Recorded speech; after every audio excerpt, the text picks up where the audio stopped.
রাত্রির বেলা। তো ও ভাবছে না হয়তো একা আছি বলে হয়তো ও পড়াতে ওই জন্য মন বসছে না, ওই জন্য হয়তো এরকম ফিল করছে।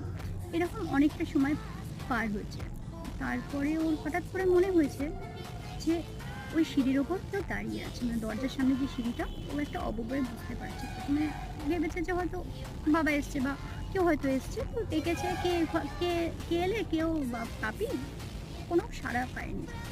তো তারপরে যখন দেখেছে তখন দেখছে যে আমাদের মামার বাড়ির পেছনেই একজন মানে বয়স্ক ছিলেন, সে দাঁড়িয়ে আছে।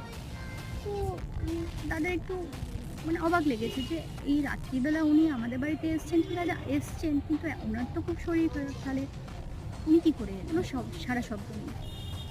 তার একটু পরে দাদার মনে পড়েছে উনি তো মারা গেছেন।